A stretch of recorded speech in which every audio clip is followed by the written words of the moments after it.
So let's see. Let me, oh, not that. I just did the Yeah, just this. record. I am going to put on this, and I want to share my screen. So, Gospel of Matthew. We're to the point now where we learn about the confession of Peter and so on. But before I get into the whole flowing thing, I wanted to ask a question of all of you guys. You know, if you were to describe the themes so far, what would you say they are? What themes does Matthew have so far?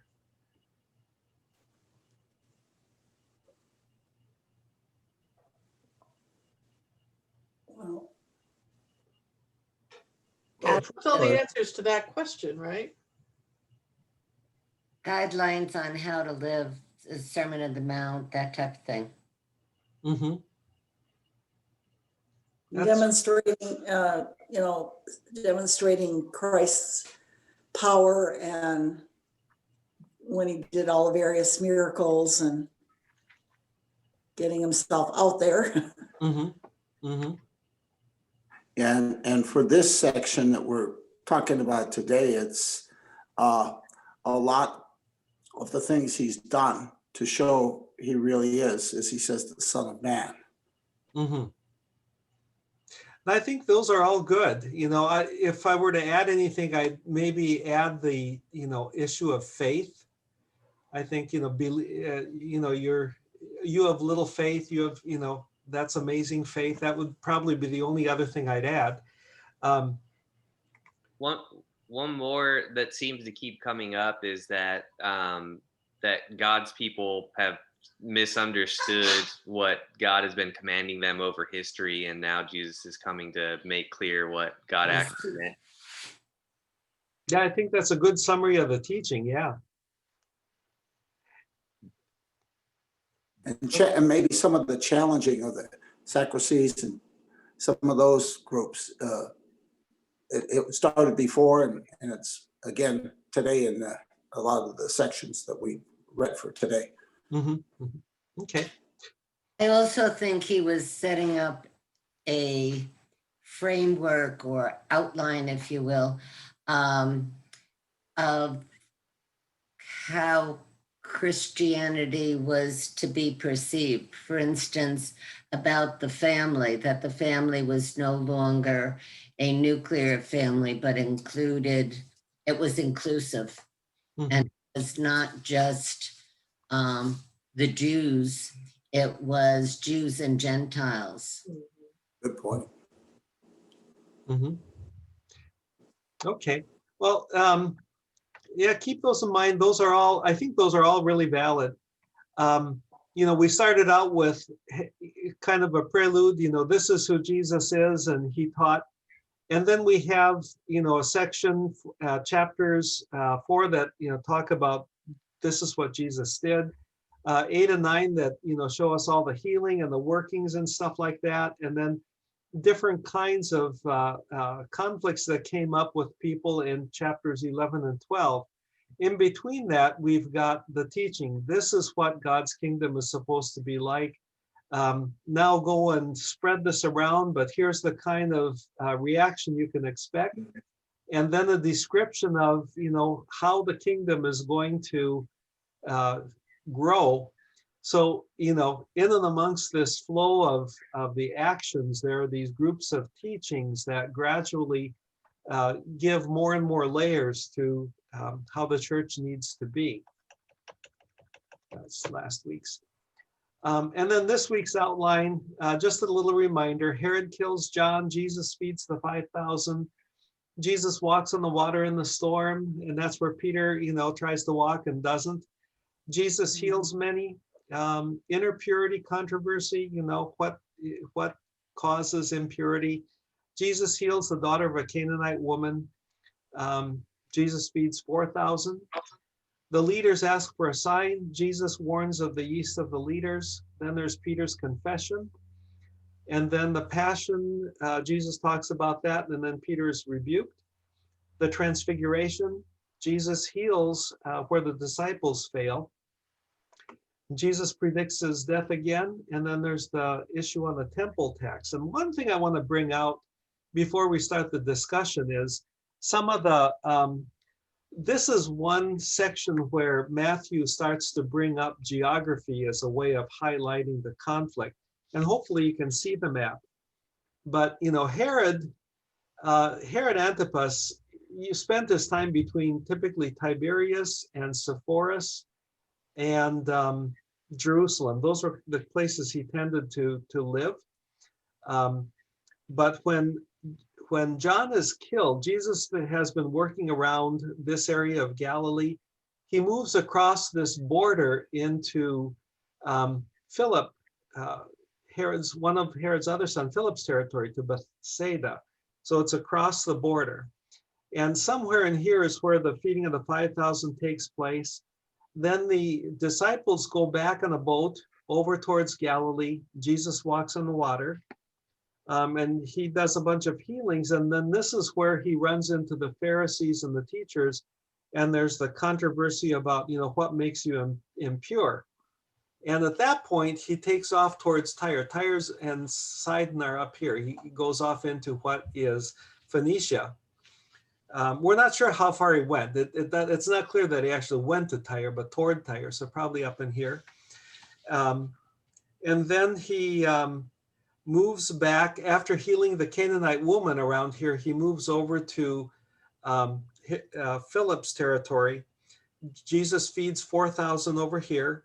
Then he moves back to Gennesaret, and then he runs into the Pharisees again. There's the question of, you know, give us a sign. And then right away he moves back and then goes farther up towards Caesarea Philippi. So kind of at the north end here of Philip's territory. And that's where Peter does the confession. And Jesus tells about his passion, and Peter's rebuked. And then they come back over into Galilee where the transfiguration takes place. He heals where the disciples fail, and then they're asked about the temple tax, and they're in Capernaum again. So you can kind of see, as soon as there's a clash, he kind of goes across the county line, and then comes back in, has another problem, goes across the county line type of thing. But the other thing that happens is, of course, this area, Phoenicia, is completely Gentile territory.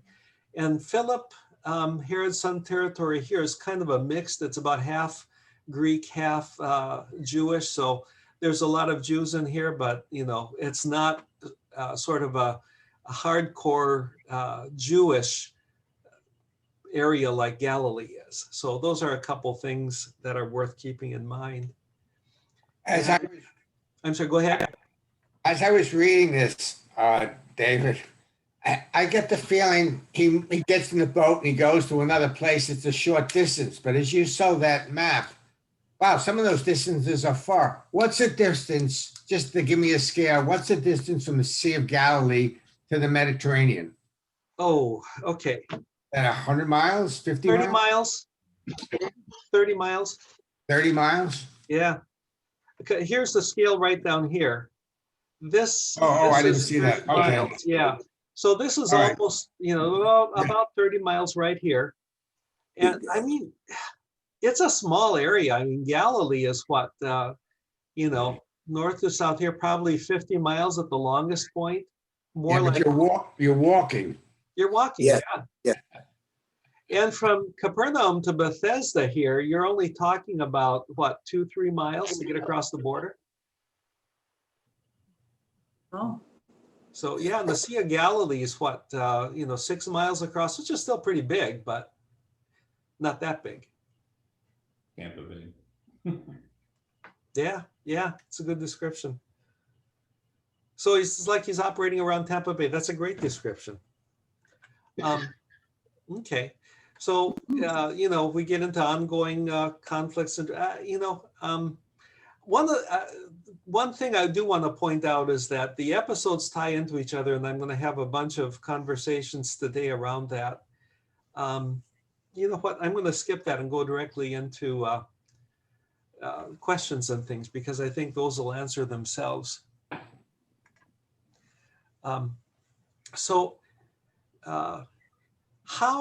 Let's start out with John's death. You know, how does John's death tie into the narrative from the past? How do you think that, you know, do you see a connection there? When you say past, I don't know what you mean. What we've covered in the past weeks, the last 4 weeks. You keep moving.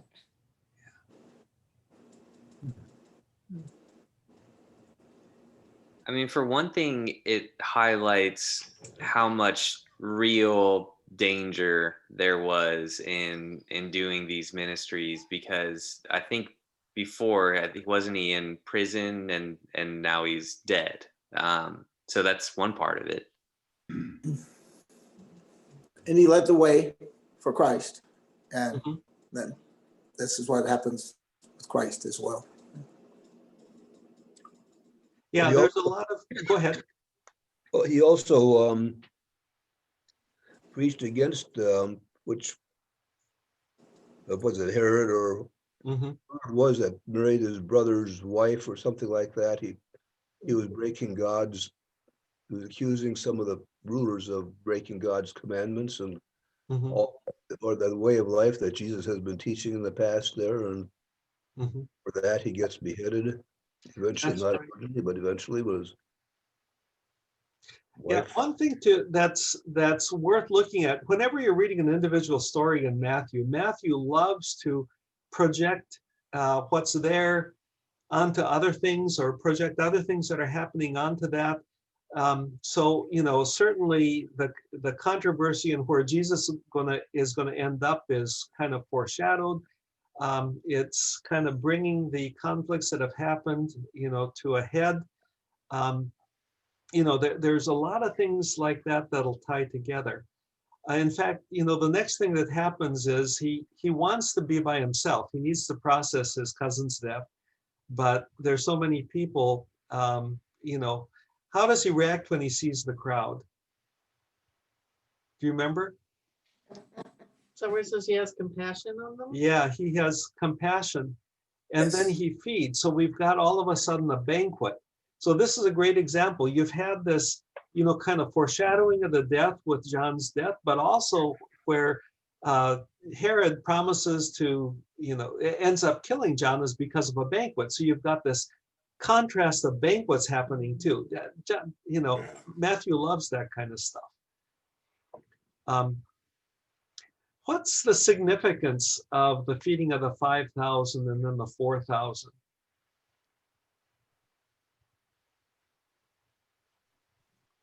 How would you describe, what are some of the messages there? God will provide Mm-hmm. food. Yeah. You know, one There's thing a com- I hadn't read it that way before. He said, you should do it. He tells his disciples, you do it. Yep. That To was, distribute. They were the you distributors. always think God did this, Jesus did it. And then all of a sudden he goes, no, you do it. Yeah. He tells his disciples that. He goes, you do it. He goes, well, we can't do it. And it's like, yes, I can do it. But I think it's a real demonstration of compassion, which is applicable then and now, I guess. Mm-hmm. If I look at it as prophecy, you know, tying to an event in the past where the manna from heaven comes down and feeds, you know, the Israelites as they're moving into the promised land. The present moment where they're actually being fed with the bread and wine, or with the bread and fish. To the future, you know, there's two future events. There's the Last Supper and the Holy Communion that we celebrate today, Mm-hmm. and that banquet feast in heaven. So I think it's a complete linear tie-in. I was taken by the 5,000 in chapter 14 and the 4,000 in chapter 15, and both pretty much correlate with Mark. And this is the only miracle really that shows up across all four gospels. And John particularly ties it to communion, which is interesting too. Yeah. The other thing here is, it's on the mountain, there's the Moses thing, there's the manna theme, but there's a contrast to the manna theme too. Like you were saying, people here are being fed with the manna, you just got what you need. In this case, you've got an overabundance, leftovers, and then there's the contrasting theme between the, the disciples who can't figure it out and the people that are there because, they trust in Jesus no matter what. And then, so you've had these, disciples with little faith, and the next story that comes up is the storm on the lake. And this is loaded. I mean, what are the themes of a storm here? What themes do those bring out? Yes, there's the event itself, but with Matthew, it's like these have double and triple meaning. Well, there's fear. I mean, Mm-hmm. The disciples are afraid. Mm-hmm. Yeah, because there is real danger that they could sink. Mm-hmm. You got And danger. then You got there's fear. the chaos piece of it too. The Spirit of God and God being there and Christ being there at the very beginning, and out of chaos brings peace and calm and creation. Mm-hmm. Storms bring uncertainty and lack of control on your part, on the individual's part. Mm-hmm. There's no control in a storm. And then there's the whole incident with Peter, and generally Peter represents the disciples and the leaders of the early church in Matthew's gospel, although Catholics will tend to say there's a lot more to it than that. It's Peter and the papal stuff, but I'm sorry, I'm Protestant, so it's he's representing the religious leaders. What's that telling us? I think the big thing was, oh ye little faith, because he fell in the water because he didn't trust that God would. He didn't really believe he could walk on water, and God's like. But he stepped out, but he did Yeah. do it. But he stepped off the right way, and Mhm. then he just lost his faith and started to sink. Mm-hmm. But he was saved, right? Yeah, yes. It's interesting too. I don't think, maybe I forgot or just hadn't noticed before, but Peter actually asks first for Jesus to call him out. Mm-hmm. And that was one of those moments that's like, feels like such a good example of how trying to live in a relationship with God works sometimes, when you ask for something and then you feel his presence and you trust it and you feel really good, and then you go and try to step out and live with faith, and then as soon as something surprising happens, you lose your footing and it all goes away, and the only way out of that is for Jesus to come over and kind of save you. I mean, maybe the saving, that last kind of saving you and picking you up part of it isn't as clear as in the story always, but that kind of progression where you ask, you get the help, and then you doubt it and stumble seems like, it's very relatable. Mm-hmm. And by the way, when Jesus is walking on the water and they say it's a ghost, and he says, it's me, the literal Greek is I am. It's the exact expression that's used when you write out God's name in the Old Testament. Yes. So there's another revelation there. So that one has layers and layers and layers. And then as soon as we're done there, he goes and he's back in Galilee. He meets with the elders. They're asking him why his disciples don't follow, the traditions. And, it's important to remember in Jesus' time that the Pharisees weren't the only thing in town, and things like specifics about, ritually cleansing your hands before eating were a Pharisaic tradition. The Sadducees probably would have cared less. Some of the other groups would say it wouldn't matter. It's a Pharisee concern, and the Qumran community probably had even tighter restrictions, whatever it was. But the key point there, I think we brought that up a bunch of times, but somebody just want to recap that. What's Jesus's message there? Is he saying you don't have to keep kosher anymore?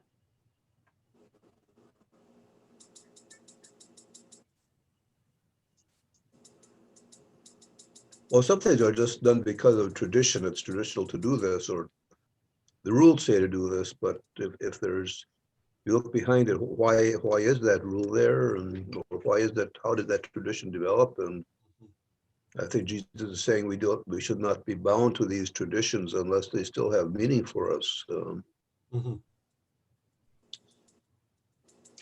Right, and then there's priorities too, right?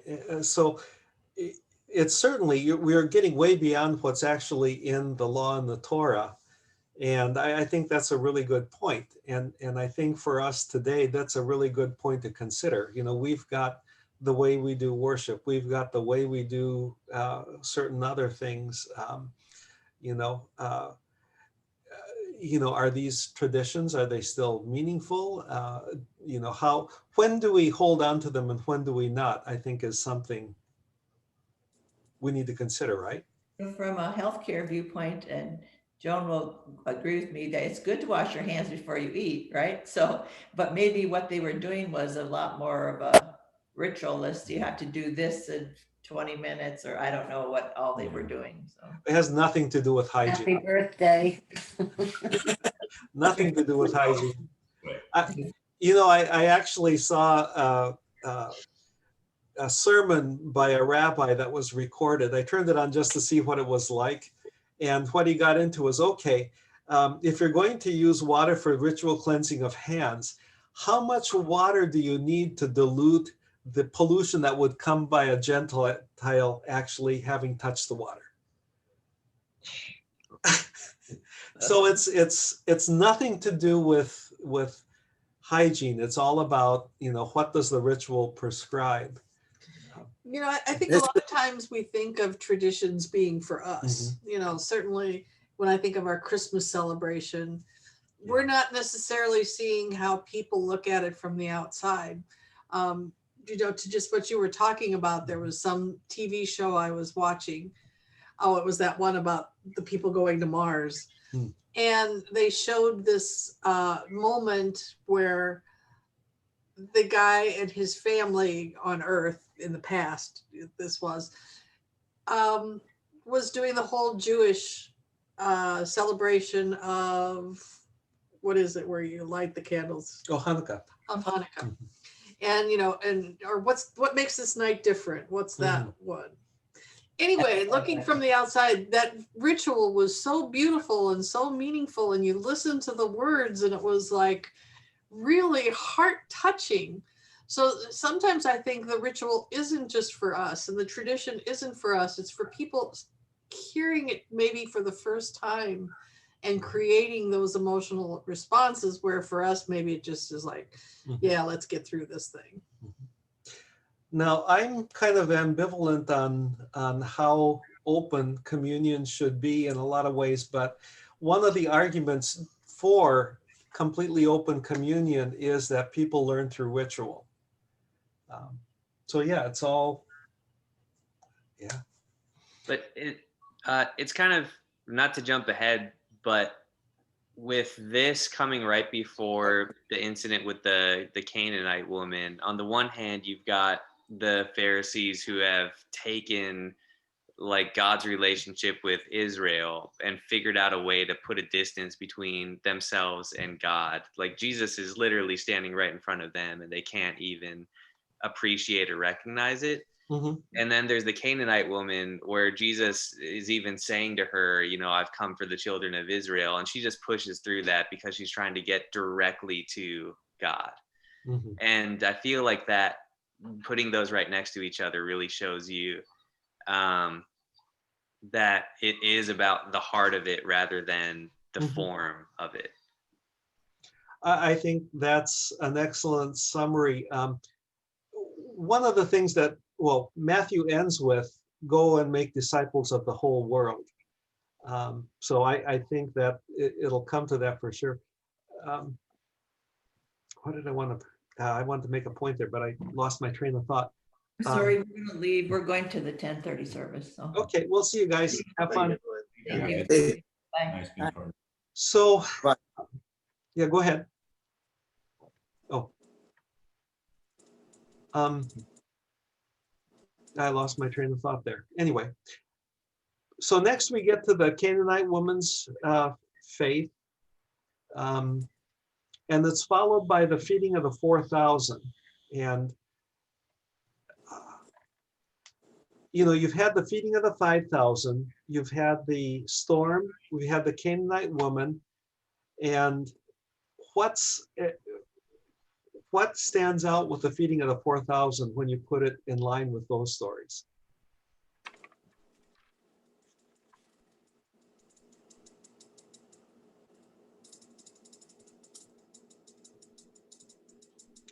Well, I think a lot of the people, the second time around, are coming just to see if he'll do it again. Or had heard and said, hey, you know, we were fed by this man. Mhm. And they came for the free meal. You know, I think when you see that, it gets to right what we were talking about. This is almost a ritual, if you will, when it's done the second time. And their motivation didn't mean anything Mhm. as to why they were there. Christ used this moment again to say who he is and how close to the kingdom they were. Where are the disciples in understanding what faith can do? They forget very easily. Don't they? Were we to get enough bread in the desert to feed to such a great crowd? after they had already done it once. Exactly. It's, you know, they got Norwegian foreheads, duh. You know. How far apart was the 5,000 and the 4,000 geographically? Maximum 20 miles, probably more like 10 miles. The only difference is this now is in Philip's territory. So the first one was in Jewish territory. This one probably includes Gentiles. And I remember the comment, I don't know whether it was the 5,000 or 4,000, they were there for 3 days. That's the 4,000. So I'm wondering whether of this group, as you said, somebody said a free meal, they're following him. If they're there for 3 days, they could be a significant number of people who were part of the 5,000. Mm-hmm. Now with the 4,000, and they came, and now you debate what's the reasoning. Was it really following and listening to Jesus? Or crudely, was it a free meal? Well, healing was a big part if you look at it. So yeah, there's that. And then there's numerology, the meaning of the five and the 4 and the, 12 baskets versus 7 baskets and the whole bit. It all involves, I don't want to spend too much time on it, but there's, God's perfect rule. There's bringing in the Gentiles. There's the nations of the world. There's a whole bunch of stuff rolled into the imagery that a first century Jew would have understood, and the numbers too. So it's both of those, and put together is just packed with symbolism that talks about inclusiveness and God's work and the kingdom ruling and stuff like that. Considering, I have a question. Considering when this book was first written, and assuming that it wasn't someone didn't sit down and just write, that the book was, as we read it now, was organized in some fashion of different stories. So the question that you asked begets why it was organized as such. Mm-hmm. Or do you not take my premise that it was organized into different stories? I can only pass on what I've read by different scholars and things like that. And the consensus seems to be that Matthew has two sources, two main sources. One is the Gospel of Mark. The whole stream flows from that. And then he's got a collection of sayings of Jesus that he and Luke both had access to. And they use that a lot, but Matthew also has a very particular perspective, and it's unified in the way it puts together these things. So it's definitely written by one person in one way, in one time, using the other sources.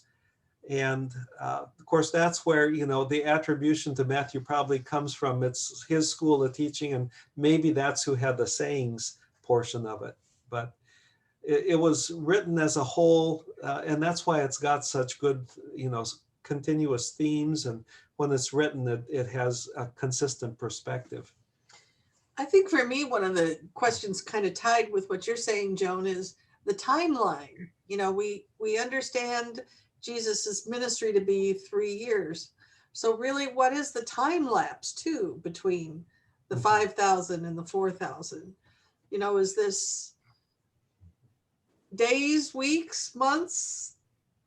We really, as reading it as a layperson anyway, don't know that. And I think that all we can do is see the progression of the storyline, where, like I said, if we start with the 5,000 and this miracle, and Jesus is showing in some way who he is. We know that the disciples don't get it right away, and then he tells them specifically when he's out there on the water, it's like, it's a ghost. No, it's God. Here I am. And then we go and move to another question of faith with the Canaanite woman, where he said, yep, I came for the Jews, but yeah, we'll take care of you too. And now he's in a area that's got the mixed, and he's telling again who he is through his actions. Mm-hmm. And he's telling it not only to the Jews, but to, I guess, Canaanites and other Gentiles. Which then makes the next particular section especially, what do you call it? Poignant, because he then asks, the leaders come and ask him for a sign. Are you the Messiah? And the way they ask it, it's as if they're asking for specific things that are commonly shared as what's the Messiah supposed to do. But Jesus' response to them, what do you think? Well, they wanted a sign from heaven. Yeah. Yeah, they wanted to see him do a miracle of some kind. A magic trick. Could be. And, his answer, I think, says it all. What does he answer them with? To beware. Yep.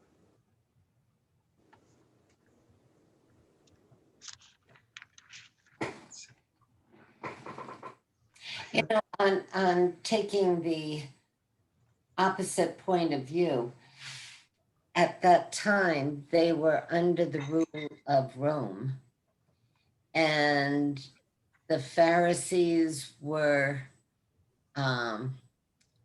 always looking for the Savior to come. Of course, in their minds, it would be a military victory over, I should imagine, over the Romans. So feeding 4,000, feeding 5,000, those were men. The ones counted were men. So the numbers that he fed were huge. I mean, there were women, there were children that aren't counted in the book. And if you can feed people, that's a basic need. That's control. Mm-hmm. Minds of the Pharisees, I should imagine. And they want something to be definitive, that they can say to this man do something again so that we can have control. I don't know, it's just a different Mhm. set. Not important. No, Oh, it is. it's a good insight, and the Sadducees as a group were invested in the status quo more than anything else. The Zealots and a lot of the the the people who were simplistically religious, maybe that's the way to put it, were kind of along the line you're talking about. We should be able to overthrow the Romans if God wants us to his kingdom to serve right. The Pharisees were kind of in between. They didn't necessarily, well, first of all, they didn't make a big deal of miracles. Miracles, like healing people wasn't that important, as the important thing is obeying God's law. And that's how they ended up sort of being the ones who won out after Jerusalem fell. They were the ones that had a long-term answer where the other groups didn't. The Sadducees needed the temple. The Zealots needed a military victory. The Qumran community, was kind of both of those cases, and what we need to do is follow the laws, kind of where the Pharisees fall out. And so, if anything, they're probably asking for something that's very specifically military victory kind of thing, because they're not convinced that a Messiah to come lead a uprising is the right thing. There's kind of a mixed message there. But coming right after that then is Peter's confession. And this is a fascinating one because, how do you take Jesus's response to Peter's confession?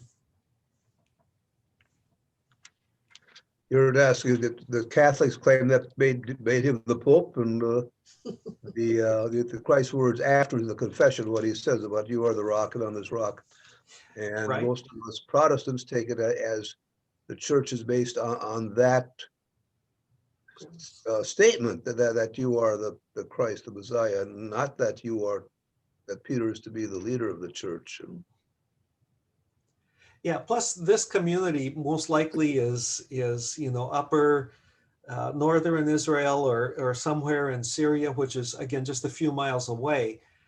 That's where Peter did a lot of his work originally too. So if you're looking as Peter as a leader, even they're not thinking Rome, they're thinking their locality. But stylistically, Matthew likes to use an individual to make a point for a group. So yeah, he's a representative. Now, right afterwards, Jesus says, okay, now this is what it means that I'm the Messiah. And Peter, his reaction, God forbid. And Jesus's answer to that is really interesting. There's almost a one-to-one. Jesus said, hey, son of Jonah, you're great. But then right away he curses. Jesus calls Peter what? What's Peter? Stumbling block. Yeah, exactly. You're the rock. Now he's a stumbling block. And then the first one, he says, your insight comes not from man, but from God. But he says, now, Peter, this is coming from Satan. from man, not God. From man. Yeah. Hey, So it's almost a mirror image, or complete, one by one oppositions to all the praises he gave. yeah, Jesus says, "Get behind me, Satan." Mm-hmm. And then he moves right away into the transfiguration. And then here, just to to bring out again, what would be the importance of Moses and Elijah being there? What's their significance?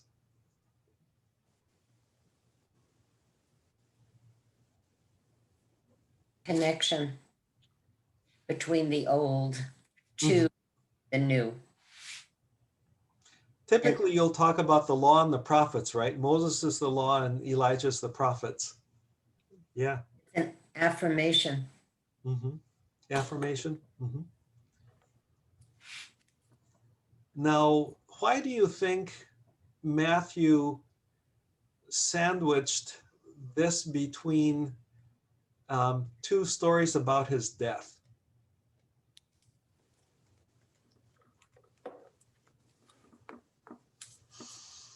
Again, it's an affirmation that what is true, death, and what's true. So you're in transfiguration right now, right? Are you? He's asking, why did he put this transfiguration between? He has two places where he tells the disciples, yeah, but the Messiah's got to go to Jerusalem and die. He puts the transfiguration in between those two stories. Well, we know that the Sadducees didn't believe in life after death, right? And if he's talking about his death, I think the disciples would have viewed that as the end, the end of ministry, the end of everything. So I think that one of the pieces is certainly that by Moses and Elijah being there, he's telling them there's life. It's a life affirming moment that death is not the end. I've read a number of times and I don't really understand. It's the last verse before the transfiguration chapter. And he says, some who are standing here will not taste death before they see the Son of Man coming in his kingdom. What death is he referring to? The different sources that I've looked at, all of them seem to say that at that point in time, the belief was that the second coming of Christ was going to happen within their lifetime, whatever that means. And that's a tough one. You can get into some Christian denominations like to talk about, premillennial, postmillennial, amillennial, and what do all these mean and all kinds of stuff. I don't know. I have trouble with that one.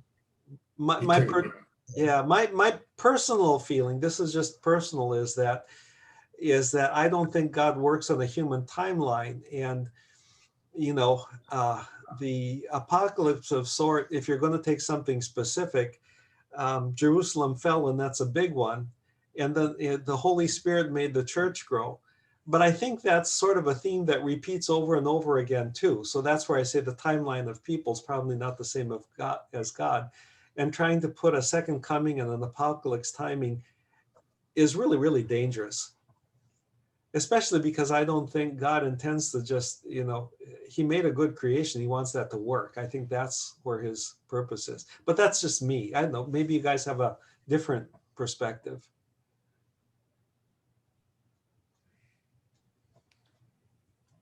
Tough passage. It's tough. Yeah. It's worth a read. He's telling them, don't worry about these others, just worry about yourself and your own life. Don't worry about what's going to happen to whether he's going to be saved or not, or I don't know. I'm just kind of rambling. Look, when they did the transfiguration, it wasn't just Jesus. Jesus was Peter, James, and his brother John. And God said, "This is my beloved son." And just pretty straightforward stuff. Yeah. Now, how they interpreted it and how they related to the rest of the people when they got back down there, who knows? He told them not to tell anybody for a while. Yes, exactly. Yeah. What's really interesting with Matthew, though, is as they're coming down, they ask about Elijah, and they're starting to understand. Matthew's got this theme that the disciples start to understand. Their understanding isn't complete until after the resurrection, but they start to get what's happening, what the message is, who Jesus is. compare that to Mark, where, you know, the disciples really don't get it, but that sounds like Peter talking, so I'm okay with that. It's just, you know, that's what he wants to emphasize. Then when he comes down from the mountain, you know, they come across a father with an epileptic boy who the haven't been able to cure. And I think 1717 is one that I love to use to quote to my kids. Like Jesus said, what a generation, no sense of God, no focus to your, or, you know, how long do I have to put up with you?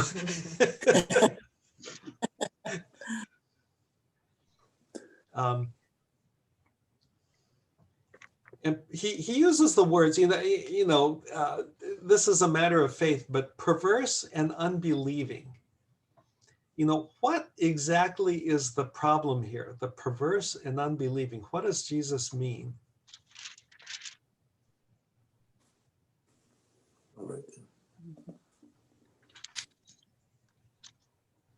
I guess sinful. I think the way that they have, again, sort of taken God's instruction that he's given to them in the Old Testament and perverted it into something that doesn't require faith in the sense that Jesus is trying to get people to understand. And in that sense, maybe they're unbelieving.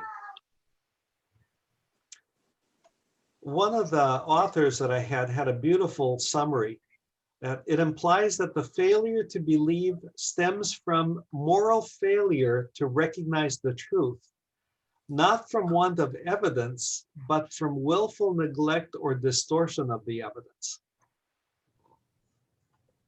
Fake news. Yeah.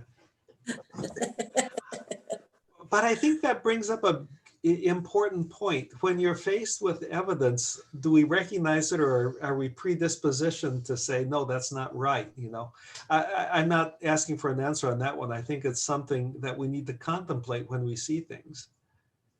Well, it's which lens are you looking through? Yeah. You know, how when you see evidence, do you interpret it? Mm-hmm.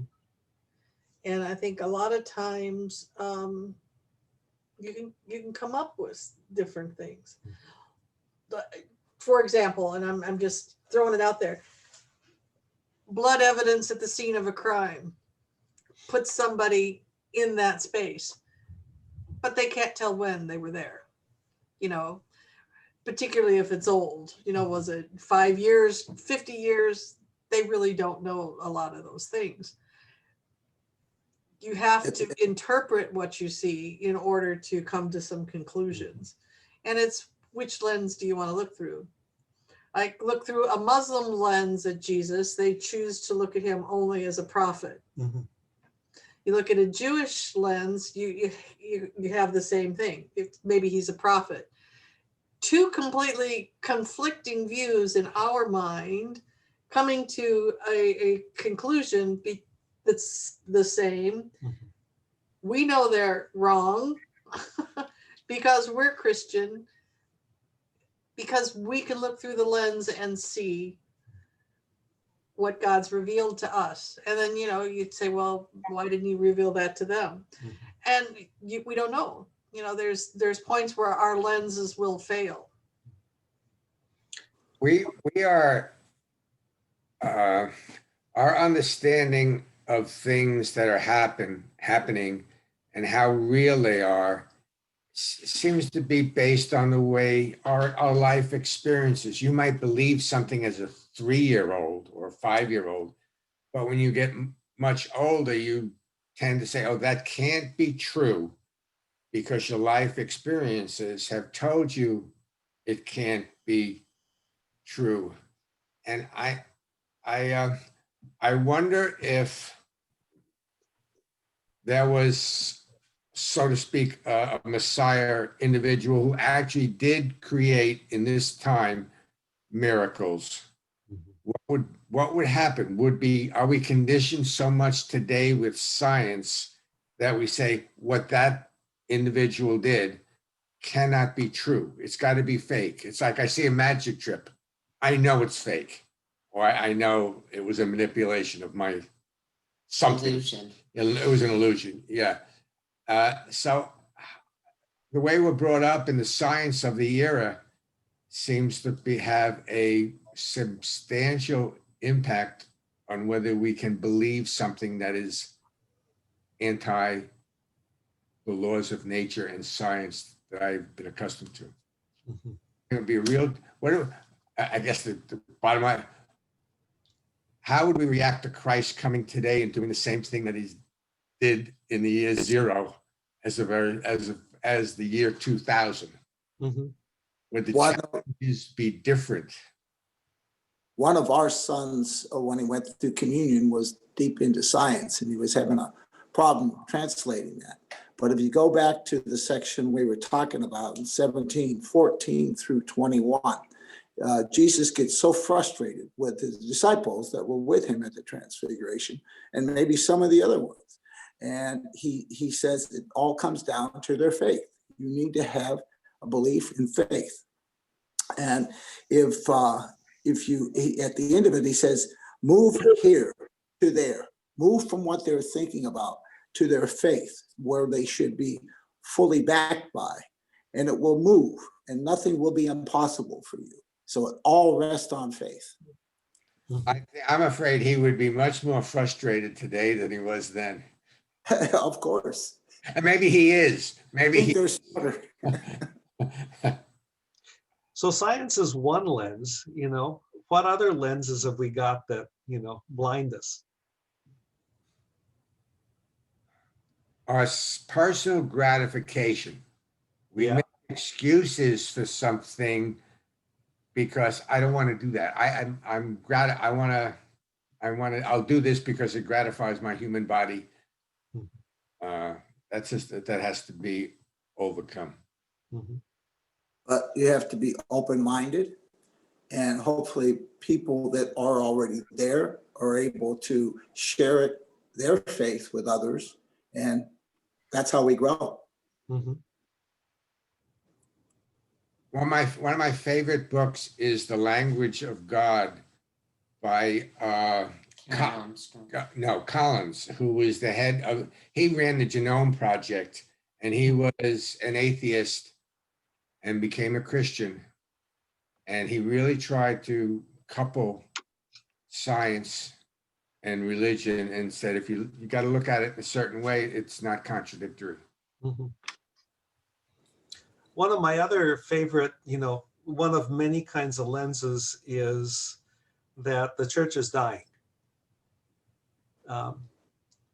Because if you look at it on the global scale, that's not true. But the other thing is that, the European style of church, very different from what's happening in the southern part of the world. And we talked about that before. The new judge that's being appointed, what's her name? The Supreme Court nominee? Barrett. Yeah. Amy Coney Barrett. Yeah, and she's along those lines of, it's a Catholic charismatic movement, but they speak in tongues, they do faith healings and things like that too. And they really believe in accountability towards the group. And it's interesting that the Southern Church and where the church is growing, it's going back to that. So it's a denominational lens then too. Yeah. It's what we perceive our Christianity to mean and how we practice it. And I don't know that that's all right or wrong or anything like that, but it gives me pause. I don't even think you have to go that far away. I think you can just look at a Baptist or a Catholic lens, where they have, I don't know if I'd call them rules, but certainly guidelines that they followed, that they practice their belief that don't sit well with me either. Does that prevent us then from seeing God's work? Because the perverse and unbelieving is about seeing God's kingdom at work. Do our lenses keep us from seeing God's kingdom at work? Now, we might think that only Lutherans could do it.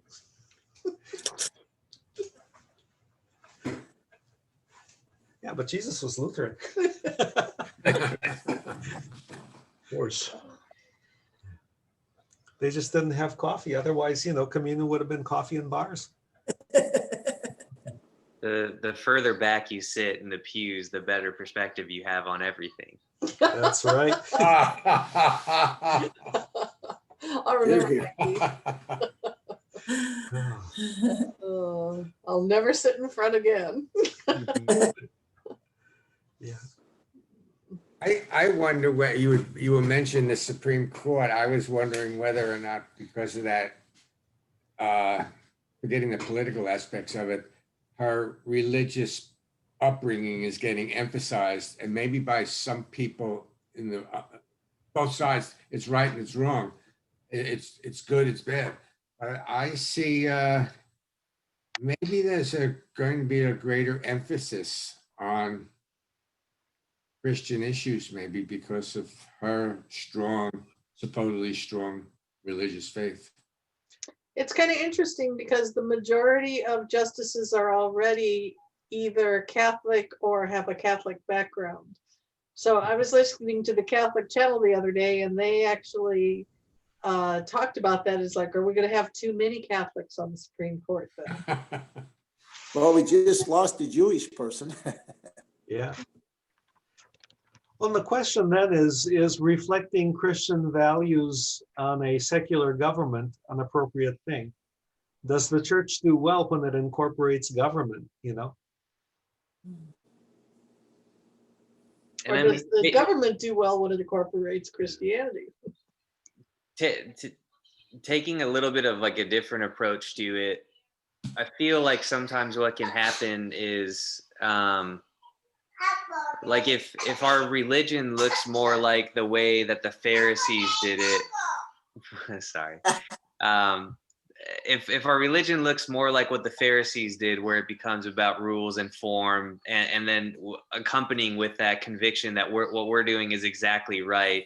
If someone from the outside looking in sees that, there might not be any sense that what they're looking at is a reflection of God's kingdom, and then that becomes really easy to dismiss. So on the face of it, you've got religion, and then you've got like a non-religious person, but really what Jesus was coming to do isn't in that equation at all. And so like part of the caution seems to be that, if we're not careful, we can feel good about our religion all we want, but it's not going to help us, and it's not going to help anybody else in the end. Mm-hmm. Well, it's kind of like our country. I mean, we talk about our Constitution is based on the common good, and everybody is focused, not everybody, but almost everybody is focused on their own good. You can see that in the political parties, and that's not what we're supposed to be built around. And kind of the same thing with your faith. If you don't set aside what you're trying to do here and make everything else more primary than your faith has to be first, because you won't get anywhere if you don't. Our government supposedly has constitutionally and morally the goal of taking care of its citizens and helping people. And the taking care of one another, caring for the poor, et cetera, is part of, I think it's a significant tenet of Christianity, Judaism, Muslim, and most religions. Some more discussion of those issues and how we can do that in principle through a government. I think there might be some advantages. And you end up, there's rules involved, but is passing legislation that helps healthcare or child rearing or whatever, that's not, it's a rule, but I like those rules, I guess, maybe. It's just a guide. And if the government, that's the purpose of government constitutionally, and with Barrett or somebody else, whoever it might be, the emphasis on that aspect of the responsibilities of our government, I'm hoping may move a little bit towards the forefront of our discussions. On I the think that's a, I'm sorry, on go the ahead. other-